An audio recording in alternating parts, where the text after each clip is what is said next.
Oh my gosh. Oh, sorry. I gotta stand. Talk about how big my Yowzers. shoulder is. Mama's gonna knock you out. This is Marriaging, and we are doing an episode on our wedding. So this is gonna be fun. This dress is medieval. But you look hot in this dress. It is hot. You and me, we got this. Gonna take some practice. Superpower oneness. We are marriaging. Wonder Twin Powers activate. We are marriaging. Are you cold? Do you want a blanket? Sorry. Hey, what's up? What's up? I'm Ricky. And I'm Nova, and we are marriaging. We're marriaging in a 25-year-old wedding dress. Oh. Boom, with the buttons and the Can we poofies. talk about the 5 buttons? Father, Son, Holy Spirit, Ricky Nova. We're going to take an opportunity to share our story with you, and we're Yeah. encouraging you to share your story because there's power in story. There is. I think all of life is story, and it connects us, and it makes us feel normal, right? And Yeah. not weird. Yeah, and especially during this season of life with all of the nonsense and ridiculousness and craziness and tragedy, got to stop talking about COVID-19. Amen. Let's We talk gotta- about love. We got to start talking about other things. This episode in Marriaging, we're going to talk about our wedding. We're going to talk about our honeymoon. So it's going to be good. Oh, that's a good story. Some of you did not see last week's episode where we talked about meeting and dating. You got to see it. You've got to see it. Yeah. Doesn't my wife look incredible? 25 years Honey, and we got to keep this rolling because this dress is hot. it's not the dress, babe. It's me. I'm making you hot. I understand. I get that. It's getting hot in here. That's what I'm talking take off about. your wedding dress. Well, we're going to pause the video right now. Okay, so the year was 1995. It was 1995. You were going to turn 25 after our wedding, and I had turned 21 in May. We were kids. Oh, yeah, we were kids. I'm wearing my original wedding band. Boom. Yeah. You want to talk about that? Yeah, you knew that this was the woman I wanted to marry. I had $125 in the bank. I married him because he was rich. So her neighbor was a jeweler. And so I reached out to one of my sisters. I said, hey, I'm just wondering if you had any old diamonds laying around. And she said, you know what? I'm going to send you a diamond. So she sent me a ring that she had that had a diamond in it. And it was a tiny diamond. But she sent that to me. And then I took it to her next door neighbor on the same weekend. Tony, what's up, Tony? Tony is an amazing jeweler. And I said, Tony, this is what I got. $125 and a diamond. He goes, no problem. And that's the ring we got. Now, this is not one of those rings that's like, oh my gosh, I can't wait to show all my girlfriends this ring. I was like, you know what? It's cute. It's cute. That's not good when a woman describes you or anything you give you know her what? as cute. Here's what I do want to say. That I received it, and I was like, I knew you had given me everything that you had. I did. That is very And- true. That was true. Yeah. And I did love it, that it was more important that I was marrying the man of my dreams rather than showing off a ring. Ladies, you're not marrying the ring of your dreams. You're marrying the man of your dreams, Yeah. right? Yeah. So he may not be able to get you a ring now, but I will fast forward 5 years after we were married, we sold our house and I bought you that ring. You did, and I was very surprised, but honestly, I never even, not that I didn't care that you gave it to me because I loved it, but I never, it's like, I need a new ring. I was like, we have this life, and I love our life, and I love you. So, but then when I got the ring, I was like, sweet. Okay, I'll take that. Okay. In 1995, I graduated from college. She wrapped up her 2-year degree, and she was in Canada, and I was in California. We said farewell after we were engaged. And we were away from each other during the engagement. The entire engagement. I'm going to tell you one thing right now. We spoke about this last week about being pure in your relationship and reserving sexuality for the marriage bed. The Lord will honor that, and He's very clear about that. And I'm going to tell you, it is amazing. You want to wait. You want to hold out. The trick of our purity in our engagement, 2,500 miles apart. Bye. But he wrote me a letter every single day that I received in the mail. Well, we have to explain what a letter is because most people don't. That's right. funny because we've got email is even antiquated. So he wasn't able to text me or Instagram or Facebook or anything. Nothing electronic. Nothing.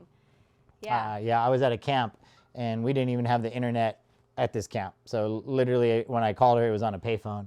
Yeah. In contact literally through mail. I wrote her a letter every single day. In your letter, you'd be like, and then on this day at this time, I'm going to call you. Oh my goodness. People right now, some of you right now, you're watching this and you're like, how did they make it? wow, that's crazy. Did you guys have electricity? Are you guys 87? What's happening? 2 weeks before our wedding day, getting a phone call from this one right here. And I was like, I did all the paperwork wrong because I was Canadian, he's American, and we went through all the processes and did what we thought everything was correct. And then I got a call and they're like, you can't cross the border, you can't get married. We had invited a couple hundred guests. We had reserved the church. We had People at reserved hotels a hall. I mean, and we were told if you get married in Canada, then Ricky, you have to go back to California, and Nova, you have to stay here. And I think it was for 6 months. Yeah. And guess what? I ain't being apart from my wife for the first 6 months we were being married. So, so we found a way. We got married in the States, and she literally had to fly in. I drove from California to Washington. She had a cousin, and we stayed at her cousin's house, and we went into her cousin's pastor's church office. With brown carpet, I'll never forget. It was traumatized. Sweetest pastor of all time. Of all time. And he officiated our wedding. Remember his name? I have no idea what your name is, brother, but thank you. Look at the paperwork. I'm going to tell you how our honeymoon was that night. Our honeymoon was spent in a household with 7 kids watching TGIF television. And I was like, you want to head to bed? Because this is my wife that I waited for a very long time to make my wife. And I was like, I did not get this medieval dress to not have you be unveiled in a week. So our honeymoon night, she was like, you sleep out. I'm walking down the aisle purely. But I was married to you. That's the thing. Like not officially really. No, on paperwork. That was just paperwork. That wasn't the covenant before God and Adam. I realized this ain't happening.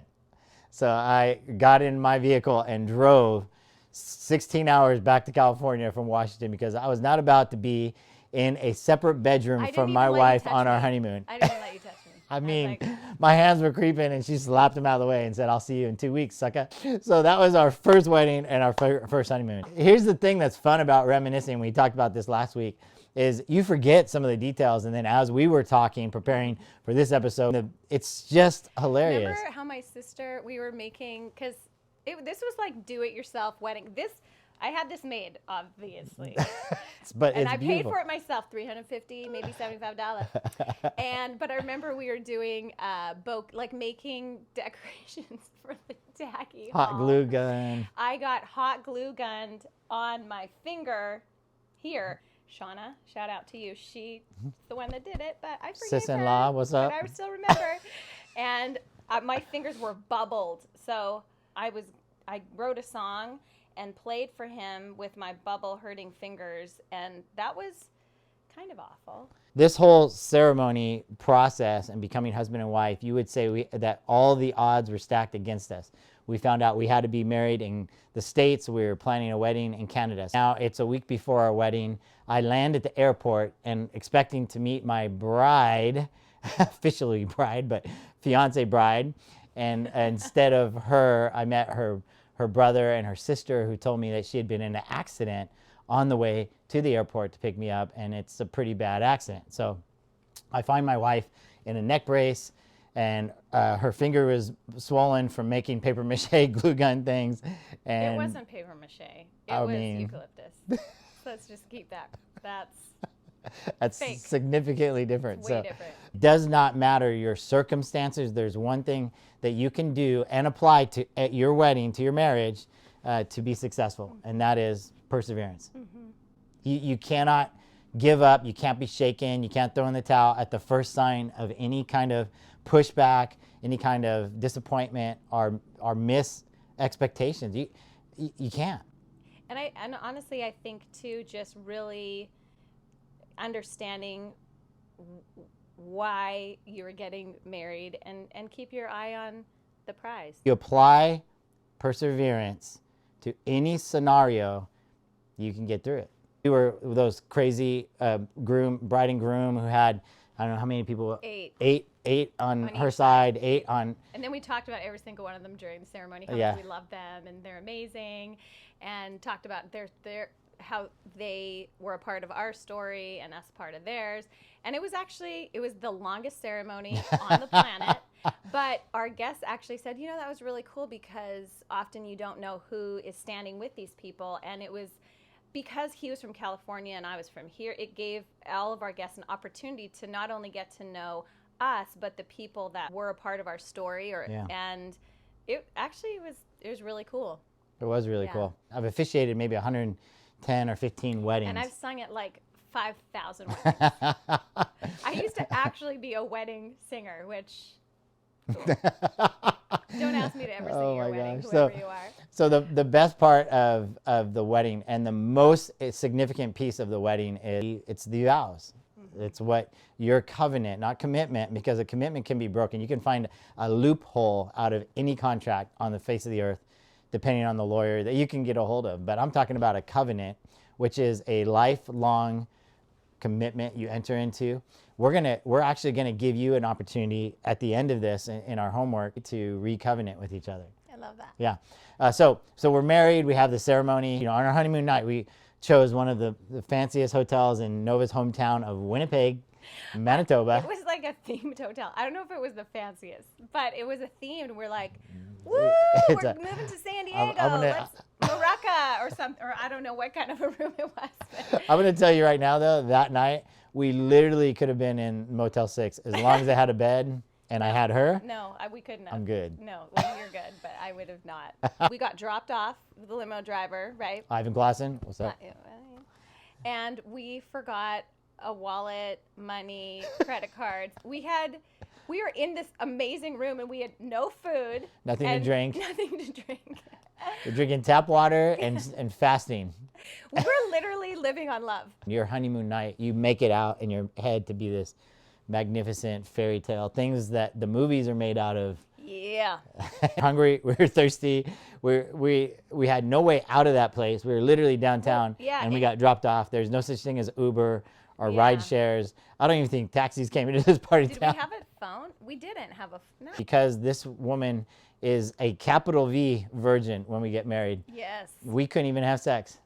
We're just gonna throw it out there. Yep. We tried. We tried lots of time and ways, and tried so hard. But I feel like I need to say this to the women that are watching, because if you are going into your wedding night and like feeling like you got it, like this has to be like the most amazing thing ever, hey, it's like everything that's amazing in this life. It takes time, and for some people they've been down that road, so it's not as challenging. But for me, it was, and it just took some time.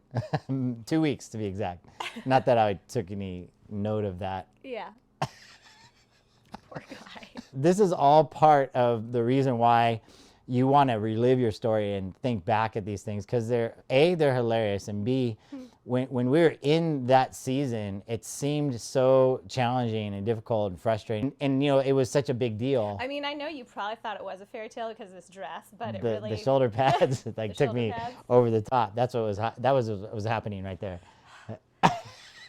Because we were broke. Remember, I had $125 to buy her wedding ring, no money in the bank, and we were going to just make our way down the California coastline for our honeymoon. We flew into San Francisco at the time, and then we were just going to drive all the way down to our new home in San Diego.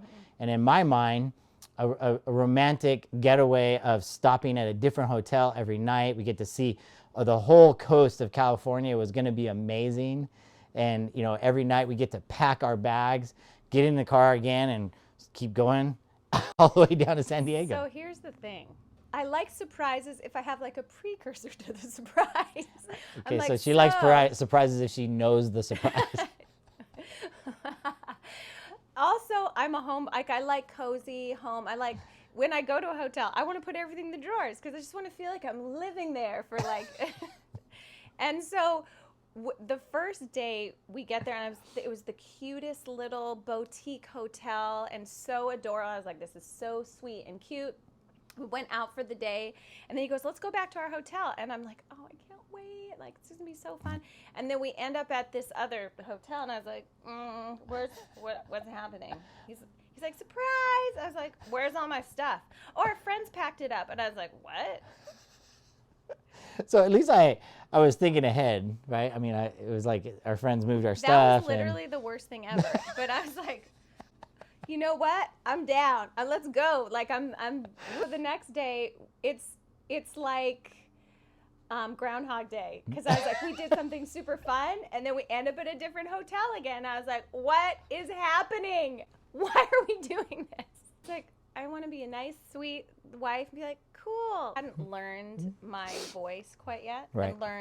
I mean, this is part of our story. I was like, okay, that's good. And I didn't want to offend you. I remember. Mm-hmm. And I didn't want to like make a ruckus because I was like, we're just starting this out. Like, I gotta be nice. I gotta be a nice wife. And that was like, it was hard for me to go, well, I really liked it, but I would have maybe wanted to stay maybe 2 nights in one hotel.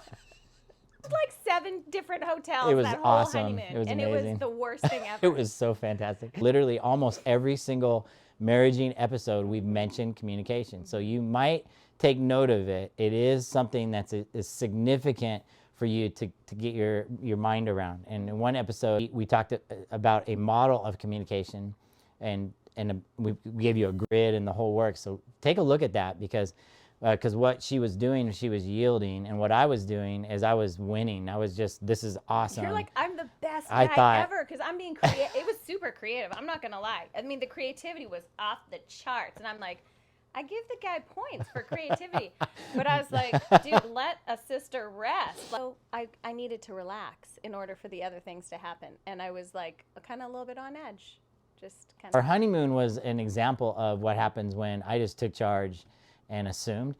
Please stop assuming in your marriage and just ask. I mean, it probably would have been a good idea for me to go, what is your desire for our honeymoon? We're 25 years in October, and we had this kind of rough start getting married and even in the honeymoon. And we want to tell you again that just because you're starting that way, it does not guarantee this is an indication of what life is going to be like. It literally is always, you are always going to hit roadblocks in your life and in your marriage. There's work, and you have to partner, and you have to communicate, and you have to find joy in the nonsense and the crazy. Really being grateful for everything. It's not this picture perfect everything 100% of the time. It's just not reality, but there is such joy in learning each other, in studying each other, knowing what the other person needs and wants, and it's awesome. Okay, so here's what Your you own get heart. to do now. Homework time.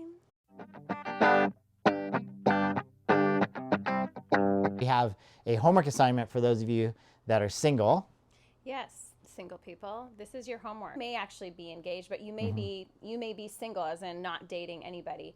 Maybe you would take this time to just write out what you want to say, what you want to be able to say to your future husband or wife, what you desire to be able to say. And then honestly, when you meet whoever you meet, like, you can look back at that and go, would I want to say this to this person? And you can change your vows. I mean, but get them started. I know that's something that maybe you think you have to reserve for when you actually are preparing for the wedding day. But we say, start it now, single folks. Yeah. And then start praying about that list, because you want to be that type of bride or groom, and then you want to marry that type of bride or groom, right? Yeah. Okay. Yeah. Next assignment is for our Married people. Married people. Married people, speak to each other as you're renewing the vows that you once took, and you may not even remember those, but renew your vows and look at each other and talk about the things that you want to covenant again before the Lord. And here's a tip when you're writing your vows or you're just ad-libbing your vows. The vows are not, if you do this, I'll do this. That's more of like an agreement, and that's not what vows are. Vows are, this is the kind of person I'm going to be for you, and then this is the type of person I see you as. All right. And so we're going to actually do this with our kids. We're going to invite our kids in. Bouncing baby girl, Shiloh. She just finished first grade. And she wore her cute little heart dress, her love dress, on our kind of wedding day. Yeah. And this guy is our 19-year-old man-child, Elisha, and he wore his fancy white t-shirt today for our wedding. Hey, you guys, we're just going to renew our vows, speaking to each other's lives, and we want you to witness it, and we want you to hold us accountable to it, okay? Okay, so you want to go first, or you want No, me because I'm going to cry. to? Nova, when I saw you, when I first met you, I assumed as much that I wouldn't even have a chance, because not only were you beautiful, but you had this infectious smile, and you smiled with your eyes, you smiled with your mouth. But then I saw you on your hands and knees with your sisters, your whole family, serving with no question. You guys cleaned the men's bathroom in my dormitory because it was dirty, not because anybody expected you to do that. And I thought to myself, how can a woman this beautiful, who I knew loved the Lord, because your brother told me that, and this amazing looking, be this much of a servant? And man, in my mind, I wanted to marry someone just like you, but I didn't think I had a chance with you. And the Lord gave you to me, and that is by far the best gift I've ever received. You're an amazing wife. You're an incredible mother to these two. You're an amazing friend to your friends. You're very talented and gifted as a communicator with your voice and speaking, and with the song that's in your heart. And your giftings could be ones that you really hold on to and go, look at me, and instead you use your giftings to glorify God. And I learn every day something new about how I can behave and react and respond to the Lord through watching you. Thank you for being my wife. And my covenant to you is, I'm going to be a man who seeks God first, who spends time in God's word and spends time in prayer, seeking how to love you like Christ loved his church. I want to be that sort of support and encouragement, and I want to lift you up when you're down. I want to build you higher than myself. My covenant to you is I will serve you the rest of my days, as long as I'm alive. You will always take precedence over my needs and over my desires. And next to our kids, I love you first and foremost more, and then these guys.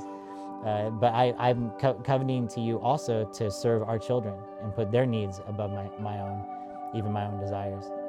And beyond that, I will be in good shape for you. I'm going to keep my body in shape. I'm turning 50, everybody, this year. But I will exercise and be healthy and eat right, not because I want it for me, but because I will reserve and preserve this temple the Lord gave me for you. My covenant is to avoid things that displease God and would drive a wedge between us.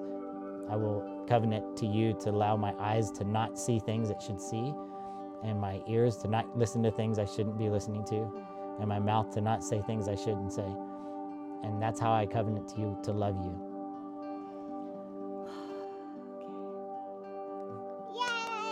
Oh my goodness, okay. How do I do this without crying? This is really cool to covenant again with our kids and sitting here in our bedroom. You are my dream man.